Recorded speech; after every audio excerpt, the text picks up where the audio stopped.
الحمد لله نحمده ونستعينه ونستغفره ونعوذ بالله من شرور أنفسنا ومن سيئات أعمالنا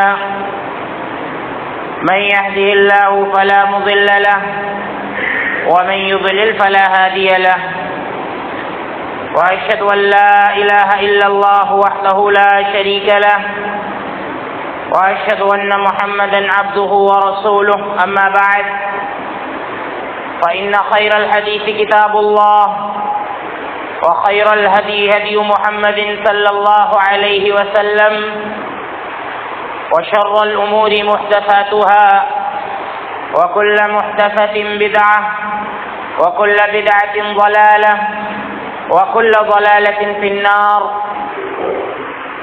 أعوذ بالله من الشيطان الرجيم. بسم الله الرحمن الرحيم.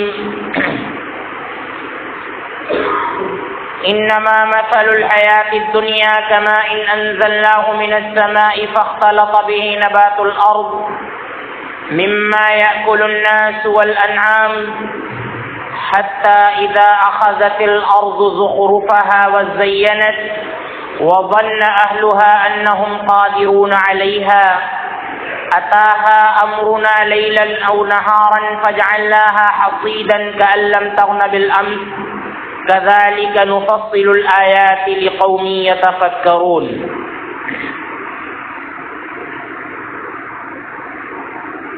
معزز اسلامی و دینی بھائیوں، اللہ رب العالمین نے قرآن کریم کے ایک آیت میں فرمایا کہ وَذَكِّرْ فَإِنَّ الذِّكْرَى تَنفَعُ الْمُؤْمِنِينَ، کہ نصیحت کرتے رہا کرو، یقیناً یہ نصیحت مومنوں کو، مسلمانوں کو بڑا فائدہ دیتی ہے. دنیا اور دنیا کی چیزوں کے بارے میں آپ کے سامنے ذکر آتا رہتا ہے کہ اللہ رب العالمین نے اس دنیا کو قرآن کریم کے اندر کتنا حقیر بتلایا ہے. لہذا اس موضوع کو کچھ دنوں میں بیان کرتے رہنا چاہیے تاکہ ہمارے اندر جو دنیا کی ہوس ہوتی ہے اور دنیا سے جو محبت ہوتی ہے، جو محبت حقیقت میں مطلوب نہیں ہے، وہ محبت دنیا کی ہمارے اندر سے نکل سکے. کیونکہ اللہ رب العالمین نے قرآن کریم کے اندر دنیا کی زندگی کو کھیل اور کود قرار دیا ہے. اللہ رب العالمین فرماتا ہے کہ انما الحیات الدنیا لعب ولهو وزینۃ وتفاخر بینکم وتکاثر فی الاموال والاولاد. اللہ نے فرمایا کہ یہ دنیا کھیل کود ہے، وزینۃ، اور یہ دنیا زیب و زینت کا سامان ہے، وتفاخر فی الاموال والاولاد. اللہ رب العالمین نے فرمایا کہ مال و اولاد میں آپس میں فخر کرنے کا ایک ذریعہ ہے، اور مال و اولاد کو بڑھا کر آپس میں فخر کرنے کا ایک ذریعہ ہے. اللہ رب العالمین نے فرمایا کہ حقیقت کی جو زندگی ہے اور جو زندگی باقی رہنے والی ہے، جس زندگی میں دوام ہے، اللہ رب العالمین فرماتا ہے کہ وہ زندگی آخرت کی زندگی ہے. خطبہ مسنونہ کے بعد جو آیت کریمہ میں نے آپ کے سامنے پڑھی ہے، اللہ رب العالمین نے اس آیت میں دنیا کو آسمان سے برسنے والے پانی کی طرح بتلایا ہے. تو اللہ رب العالمین نے دنیا کو آسمان سے نازل ہونے والے پانی سے کیوں تشبیہ دی ہے؟ تو آئیے ہم اس جانب توجہ دیتے ہیں. اللہ رب العالمین نے فرمایا کہ انما مثل الحیات الدنیا کماء انزلناه من السماء، کہ بے شک دنیاوی زندگی کی مثال اس پانی کی طرح ہے جس کو ہم آسمان سے اتارتے ہیں.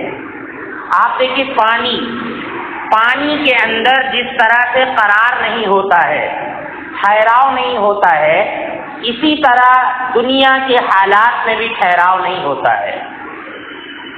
پانی آسمان سے برستا ہے تو وہ تحویل ہو جاتا ہے، کھیتیوں میں جذب ہو جاتا ہے، زمین میں جذب ہو جاتا ہے، ادھر ادھر چلا جاتا ہے، اس میں ٹھہراؤ نہیں ہوتا۔ اور یوں بھی جو پانی ہوتا ہے وہ ادھر سے ادھر منتقل ہوتا رہتا ہے۔ پانی اگر زیادہ دن تک ٹھہرا رہ جائے تو اس کے اندر سے بو آنے لگتی ہے، اس کی رنگت بدل جاتی ہے۔ تو اسی طرح دنیا کا معاملہ ہے، دنیا کے اندر بھی قرار نہیں ہے، دنیا کے اندر بھی ٹھہراؤ نہیں ہے، دنیا کے حالات بھی ایک سمت سے دوسری سمت کے طرف الٹتے پلٹتے رہتے ہیں، جیسا کہ اللہ رب العالمین فرماتا ہے وَتِلْكَ الْأَيَّامُ نُدَاوِلُهَا بَيْنَ النَّاسِ، یہ دنیا کے اندر یہ دن ہیں جن کو ہم الٹتے پلٹتے رہتے ہیں، کبھی مصیبت کے دن آتے ہیں تو کبھی آسائش کے دن آتے ہیں۔ تو اسی طرح سے آپ دیکھیں پانی جو اوپر سے برستا ہے وہ کبھی ایک حالت پر برقرار نہیں رہتا ہے، بلکہ ادھر سے ادھر منتقل ہوتا رہتا ہے۔ اور آپ دیکھیں پانی کا نفع یا نقصان جو ہوتا ہے وہ عام ہوتا ہے، اسی طرح سے دنیا کا بھی جو نفع اور نقصان ہوتا ہے وہ عام ہوتا ہے۔ پانی اگر ایک حد کے مطابق برسے یا زمین سے نکلے تو پانی باعث رحمت ہے، اور اگر یہی پانی زیادہ ہو جائے، بارش زیادہ ہو جائے تو باعث عذاب ہے۔ اسی طرح دنیا کا معاملہ ہے، اگر آپ دنیا کو اعتدال کے مطابق برتیں، یہاں کی چیزوں کو اعتدال کے ساتھ استعمال کریں، آپ کے پاس مال ہو اس میں اعتدال سے کام لیں، آپ کے پاس بال بچے ہیں ان کی تربیت میں آپ ان سے محبت میں آپ اعتدال سے کام لیں، اسی طرح سے آپ کے پاس کھیتی ہے، آپ کے پاس بزنس ہے، یا جو کچھ بھی ہے دنیا کا ساز و سامان، اس میں اگر ہم اعتدال سے کام لیتے ہیں تو یہ دنیا کا ساز و سامان ہمارے لیے باعث رحمت ہے۔ اور اگر پانی کی طرح بارش کی طرح بہت زیادہ ہو جائے، اگر بارش بہت زیادہ ہو جائے تو پھر نقصان پہنچاتی ہے، پھر کہیں سیلاب آ جاتا ہے، پھر کتنے لوگ مر جاتے ہیں، کتنی کھیتیاں تباہ و برباد ہو جاتی ہے۔ تو آپ دیکھیے کتنی اچھی مثال اللہ رب العالمین نے بیان فرمائی ہے کہ اگر پانی زیادہ ہو جائے تو یہ ہلاکت کا باعث ہو جاتا ہے، اور اسی طرح سے اگر دنیا زیادہ ہو جائے، ہم دنیا ہی دنیا چاہیں، دنیا کے پیچھے لگ جائیں، آخرت کو ہم فراموش کر بیٹھیں تو پھر یہ دنیا ہمارے لیے وبال جان ہے۔ تو اب آپ دیکھیے اللہ رب العالمین نے دنیا کو یہاں پر اتنا حقیر بتلایا ہے، اور دنیا کے حالات کا اللہ رب العالمین نے ذکر کیا ہے۔ اب آپ دیکھیے دنیا کو کہیں کہیں اللہ رب العالمین نے باعث رحمت بھی قرار دیا ہے، اور دنیا کی اللہ رب العالمین نے حقارت بھی بیان کی ہے کہ یہ دنیا بہت حقیر ہے، اور اللہ کے رسول صلی اللہ علیہ وسلم نے بھی اپنی حدیث کے اندر دنیا کی حقارت کا ذکر کیا ہے، جیسا کہ اللہ کے نبی صلی اللہ علیہ وسلم کا ذکر ایک مرتبہ ایک مردہ بکری کے پاس سے ہوا تو اللہ کے نبی صلی اللہ علیہ وسلم نے فرمایا کہ اللہ رب العالمین کے نزدیک اس دنیا کی حقیقت اس مردہ بکری سے بھی کم ہے، اس مردہ بکری سے بھی کم ہے۔ اور ایک حدیث میں اللہ کے نبی صلی اللہ علیہ وسلم نے فرمایا کہ لو كانت الدنيا تعدل عند الله جناح بعوضة ما سقى كافرا منها شربة ماء، ترمذی کی روایت ہے۔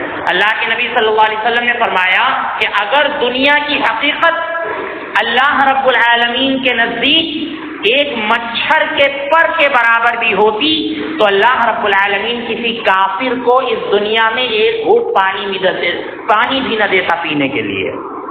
دنیا کی کوئی حقیقت نہیں ہے اللہ رب العالمین کے نزدیک، کوئی اہمیت نہیں ہے، دنیا حقیر ہے۔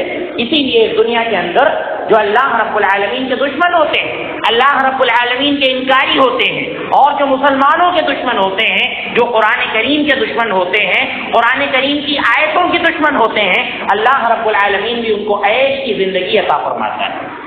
کیوں عطا فرماتا ہے؟ کیونکہ یہ دنیا جو ہے پانی ہے، یہاں کے بعد جب آپ جائیں گے تو آخرت میں اللہ رب العالمین ایک ایک پائی کا حساب لے گا.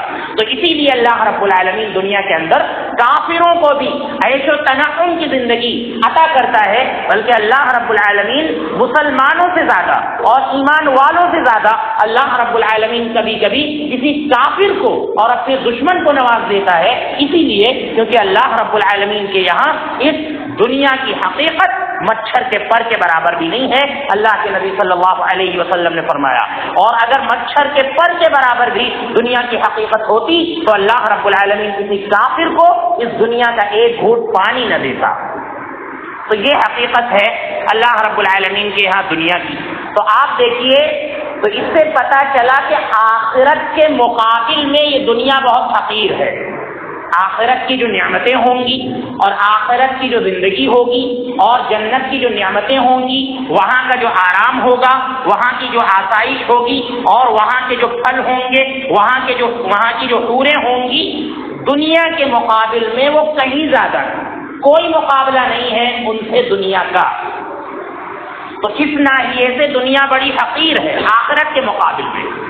لیکن اعمال کے اعتبار سے یہ دنیا کی زندگی بہت عظیم بھی ہے، کیونکہ اللہ رب العالمین نے قرآن کریم کے اندر فرمایا کہ اسی دنیا میں ہونے والے عمل کی وجہ سے اللہ رب العالمین ایک شخص کو ہمیشہ کے لیے جہنم میں ڈال دے گا، اور اسی دنیا میں کرنے والے عمل کی وجہ سے اللہ رب العالمین ایک انسان کو ہمیشہ کے لیے جنت عطا فرما دے گا.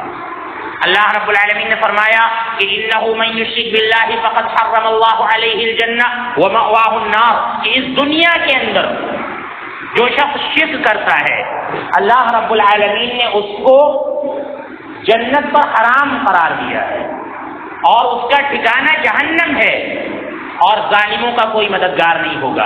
اور اللہ رب العالمین نے دوسری آیت میں فرمایا کہ ان اللہ لا یغفر ان یشرک بہ ویغفر ما دون ذلک لمن یشاء ومن یشرک باللہ فقد ضل ضلالا بعیدا، کہ بے شک اللہ رب العالمین اس بات کو نہیں معاف کرے گا کہ اس کے ساتھ شرک کیا جائے. شرک کے سے کمتر جو بھی گناہ ہے، سارے گناہ دنیا کے سارے گناہ شرک سے کمتر ہیں. اللہ رب العالمین نے فرمایا کہ شرک کے گناہ کے علاوہ جتنے بھی گناہ ہیں اللہ رب العالمین ان کو معاف کر کے انسان کو جنت میں داخل کر دیتا ہے. لیکن اس دنیا میں ہونے والے شرک سے اللہ رب العالمین بالکل بیزار ہے، اور اگر شرک کی حالت میں کوئی اس دنیا سے گیا تو اللہ کے نبی صلی اللہ علیہ وسلم فرماتے ہیں، حدیث قدسی ہے، ترکتہ وشرکہ، کہ میں اس کو بھی چھوڑ دوں گا اور اس کے شرک کو بھی چھوڑ دوں گا. تو آپ دیکھیے اس دنیا اس ناحیے سے بڑی عظیم ہے کہ اس دنیا میں ہونے والے شرک کی وجہ سے اللہ رب العالمین ایک شخص کو ہمیشہ کے لیے جہنم عطا فرمائے گا، اور اسی دنیا میں توحید قائم کرنے والوں کو اور توحید پر چلنے والوں کو اللہ رب العالمین ہمیشہ کی جنت عطا فرمائے گا.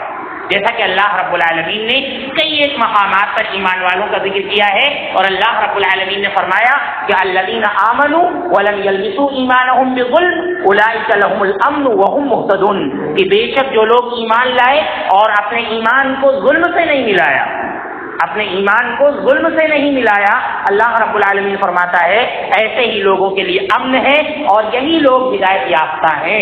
اللہ رب العالمین ان کو دنیا کا امن عطا کرے گا.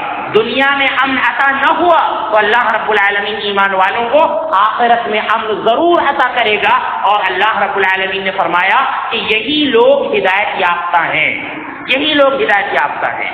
تو اس ناحیے سے آپ دیکھیے دنیا کی زندگی بڑی عظیم ہے، اور اس دنیا کی زندگی کو اللہ رب العالمین نے ایک جگہ، اس دنیا کی بادشاہت کو اللہ رب العالمین نے ایک مقام پر بہت بڑی بادشاہت بھی قرار دیا ہے.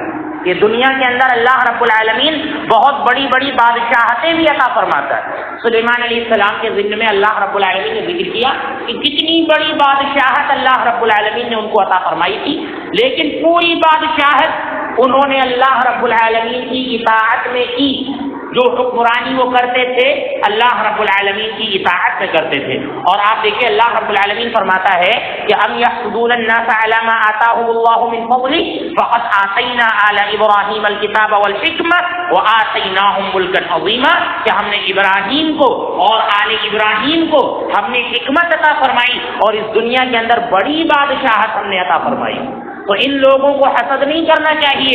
یہ جو یہودی اللہ کے نبی صلی اللہ علیہ وسلم سے حسد کرتے ہیں، ان کو اللہ کے نبی صلی اللہ علیہ وسلم سے حسد نہیں کرنا چاہیے، کیونکہ اللہ رب العالمین ہی ہے وہ جس کو چاہتا ہے اس دنیا کے اندر بادشاہت عطا فرماتا ہے. تو ابراہیم علیہ السلام کو اور ابراہیم علیہ السلام کی اولادوں کو اللہ رب العالمین نے اسی دنیا کے اندر بادشاہت عطا فرمائی، لیکن وہ انبیاء تھے، انہوں نے اپنی پوری بادشاہت اللہ رب العالمین کے حکم کے مطابق کی اور اللہ رب العالمین کی اطاعت سے پوری زندگی گزار دی. تو آپ دیکھیں اس ناحیے سے یہ دنیا بڑی عظیم بھی ہے کہ یہاں پر عمل جو کیے جائیں وہ اچھے کیے جائیں، جیسا کہ اللہ رب العالمین نے فرمایا کہ الذی خلق الموت والحیات لیبلوکم ایکم احسن عملا. اللہ رب العالمین نے موت و زندگی کو پیدا ہی اسی لیے کیا ہے تاکہ وہ تم کو آزمائے کہ تم میں سے کون اچھے عمل کرنے والا ہے. لیبلوکم ایکم احسن عملا، تم میں سے کون اچھے عمل کرنے والا ہے. اس لیے اللہ رب العالمین نے ہم کو یہاں پر پیدا کیا ہے. اور اچھا عمل کون سا ہے؟ اچھا عمل کون سا ہے؟ جو بھی نیکیاں دنیا کے اندر کی جاتی ہیں وہ اچھے اعمال ہیں. اسی طرح سے اچھے عمل وہ ہیں جو قرآن و سنت سے ثابت ہوں، وہ اچھے عمل ہیں. اور اسی طرح سے اچھے عمل وہ ہیں کہ جن کے اندر دو شرطیں پائی جائیں، وہ اچھے عمل ہیں. وہ اچھے عمل ہیں.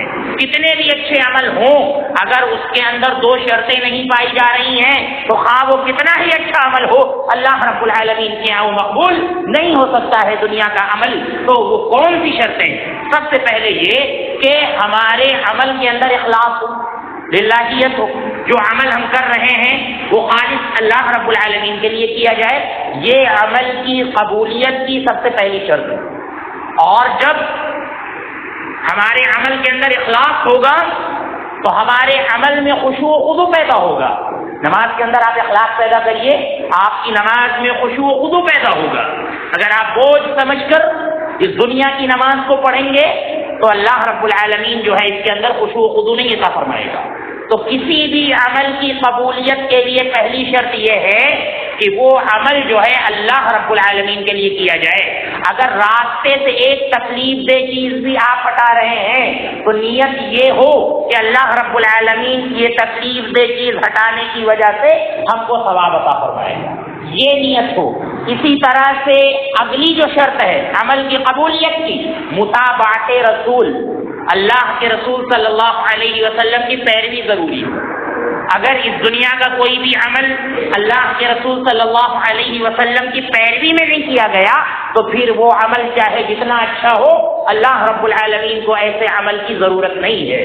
اس لیے جو بھی اعمال ہم روزمرہ کی زندگی میں انجام دیتے ہیں ہم چھان پھٹک کر لیں کہ یہ عمل اللہ کے رسول صلی اللہ علیہ وسلم سے ثابت ہے یا نہیں. ہماری نمازیں اللہ کے رسول صلی اللہ علیہ وسلم کی نمازوں کے مطابق ہے یا نہیں، کیونکہ یہ دنیا بڑی حقیر ہے، دنیا کی زندگی بڑی حقیر ہے. لیکن اس کے اندر کے جو اعمال ہیں، جو تھوڑے سے بھی اعمال ہیں، وہ اللہ رب العالمین کے یہاں بڑی عظیم حیثیت رکھتے ہیں، بہت ہی اونچا مقام رکھتے ہیں. اس لیے اس دنیا کے اندر جو بھی ہم عمل کریں، ہم نے آپ کو بتلایا تھا کہ عمل سے زیادہ، عمل کرنے سے زیادہ عمل کی قبولیت کی ہمیں فکر ہونی چاہیے کہ جو بھی اعمال ہم کر رہے ہیں آیا وہ ایسے ہیں کہ نہیں کہ اللہ رب العالمین ان کو شرف قبولیت عطا کرے. اس بات کی ہر کسی کو فکر کرنی چاہیے. تو آتے ہیں پھر اسی آیت کی طرف جس آیت سے ہم نے اپنی بات شروع کی تھی. اللہ رب العالمین فرماتا ہے کہ انما مثل الحیات الدنیا کماء انزلناه من السماء فاختلط به نبات الارض. اللہ رب العالمین فرماتا ہے کہ ہم آسمان سے پانی برساتے ہیں، اس پانی کی مثال اس دنیا کی طرح ہے. اللہ رب العالمین فرماتا ہے کہ پھر وہ پانی زمین کے پیڑ پودوں سے ملتا ہے. مما یاکل الناس والانعام، یہ پیڑ پودے جن کو انسان بھی کھاتے ہیں اور چرند پرند اور جانور بھی کھاتے ہیں، سب کھاتے ہیں. انسان کھاتا ہے یعنی پانی سے اللہ رب العالمین غلہ اگاتا ہے. پانی سے اللہ رب العالمین دالیں اگاتا ہے، اور پانی سے اللہ رب العالمین سبزیاں اگاتا ہے، اور اسی پانی سے اللہ رب العالمین جانوروں کے لیے چارہ اگاتا ہے۔ اللہ رب العالمین فرماتا ہے کہ یہاں تک کہ جب یہ کھیتیاں اپنے شباب پر ہوتی ہیں، جب یہ کھیتیاں وَزَيَّنَتْ وَظَنَّ أَهْلُهَا أَنَّهُمْ قَادِرُونَ عَلَيْهَا، یہ کھیتیاں اپنے شباب پر ہوتی، آب و تاب پر ہوتی ہیں، سبزہ خوب پھیلا ہوتا ہے، وَظَنَّ أَهْلُهَا أَنَّهُمْ قَادِرُونَ عَلَيْهَا، اور یہ کھیتی والے سمجھتے ہیں کہ بس ہم اپنی کھیتی کاٹ لیں گے، ہم کو غلہ مل جائے گا، ہم کو سبزیاں مل جائیں گی، ہم کو دالیں مل جائیں گی۔ اللہ رب العالمین فرماتا ہے کہ وہ یہ گمان کیا کرتے ہیں، سوچا کرتے ہیں، اتاہا امرنا لیلا او نہارا فجعلناها حصیدا کأن لم تغن بالامس۔ اللہ رب العالمین فرماتا ہے کہ اچانک ہمارا عذاب دن میں آ جاتا ہے، اچانک ہمارا عذاب رات میں آ جاتا ہے، تو اللہ فرماتا ہے فجعلناها حصیدا، اللہ رب العالمین اس کھیتی کو کٹی ہوئی کھیتی کی طرح بنا دیتا ہے، کٹی ہوئی کھیتی کی طرح بنا دیتا ہے، کَأَلَّمْ تَغْنَ بِالْأَمْسِ، گویا کہ وہاں پر کچھ تھا ہی نہیں کل۔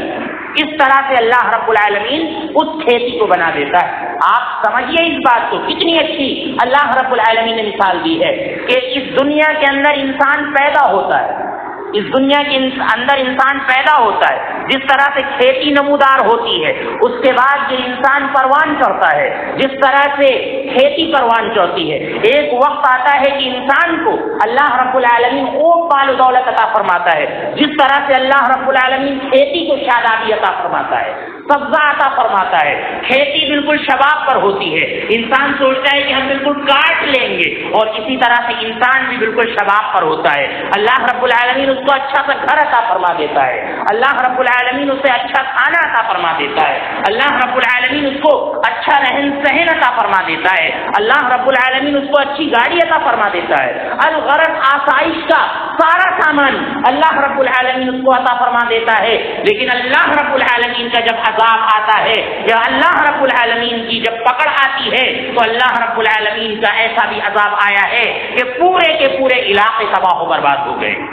یہ آرام و آسائش کی زندگی گزارنے والے اللہ رب العالمین نے اپنے ایک طوفان کے ذریعے اور اللہ رب العالمین نے اپنے ایک سیلاب کے ذریعے سرسبز و شاداب زندگی کو اللہ رب العالمین نے تباہ و برباد کر کے رکھ دیا ہے۔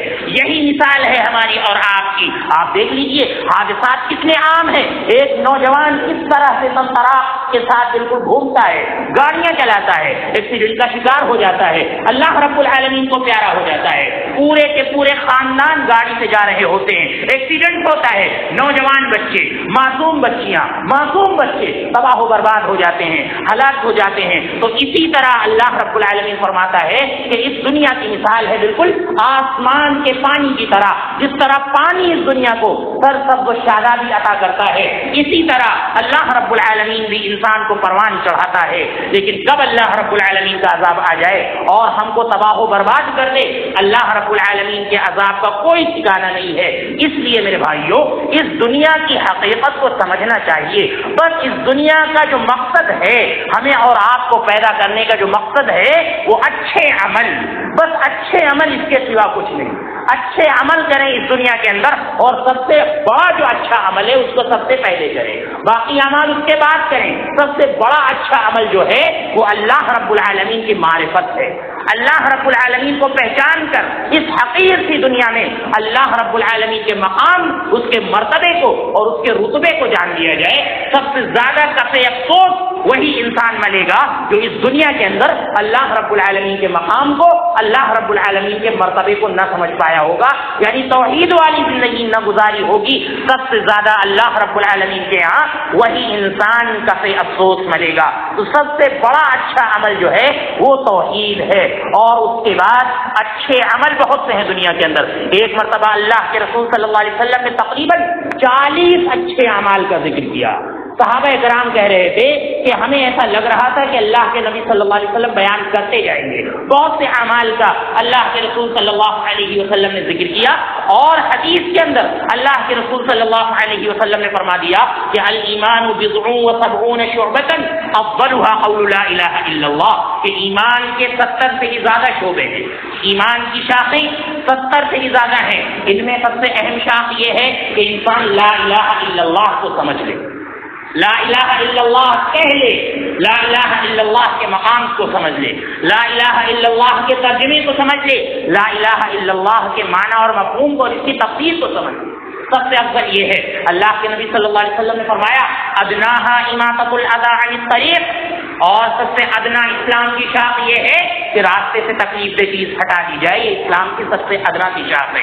اور یہ رفاہ عامہ کا کام ہے جس میں ہمارے غیر مسلم بھائی بھی محظوظ ہوتے ہیں، جس میں ہمارے دشمن بھی محظوظ ہوتے ہیں. ہم نے راستے سے تکلیف دہ چیز ہٹائی، وہاں سے ہمارے غیر مسلم بھائی بھی جا رہے ہیں، وہاں سے ہمارے مسلمان بھائی بھی جا رہے ہیں، وہاں سے ہمارے جانی دشمن بھی جا رہے ہیں، تو یہ فائدہ بالکل عام ہوتا ہے. اللہ کے نبی صلی اللہ علیہ وسلم نے فرمایا کہ فائدے کا جو چھوٹا سا کام کیا جاتا ہے یہ بھی اسلام کی ایک شاخ ہے. اور اللہ کے نبی صلی اللہ علیہ وسلم نے فرمایا والحیاء شعبۃ من الایمان، حیا بھی ایمان کا ایک حصہ ہے. اور ایک دوسری حدیث میں فرمایا کہ اذا لم تستحی فاصنع ما شئت، کہ جب تمہارے اندر حیا کا فقدان ہو، حیا نہ ہو تو تم جو چاہو کرو.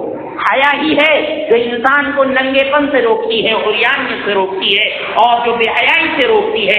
اگر حیا نہیں ہے ہمارے اندر اور ہماری ماں اور بہنوں کے اندر تو ہم سمجھ لیں ہم دنیا کے اندر کسی کام کے نہیں ہیں. اللہ کے نبی صلی اللہ علیہ وسلم نے فرمایا کہ جب تمہارے اندر حیا کا فقدان ہو تو تم جو چاہو کرو. تو اللہ کے نبی صلی اللہ علیہ وسلم نے 3 اعمال کا اس حدیث کے اندر ذکر کیا ہے. اور اسی طرح سے اللہ کے نبی صلی اللہ علیہ وسلم نے فرمایا کہ فی کل کبد رطبۃ صدقہ، ہر جاندار کے اندر اللہ رب العالمین نے صدقہ رکھا ہے. ایک مکھی کو بھی اگر آپ اپنی انگلی سے نکالتے ہیں، آپ دیکھ رہے ہیں کہ وہ پانی میں تڑپ رہی ہے، اور اگر آپ سوچ رہے ہیں کہ اللہ رب العالمین ہم کو ثواب عطا فرمائے، آپ نے انگلی ڈال کر اس مکھی کو نکال لیا اور اس کی جان آپ نے بچا دی اور آپ کے اس عمل میں اخلاص ہے، تو یہ عمل بھی صدقہ ہے، یہ عمل بھی صدقہ ہے. تو چھوٹے سے چھوٹا عمل بھی یہ صدقہ ہے، جیسا کہ اللہ کے نبی صلی اللہ علیہ وسلم نے فرمایا.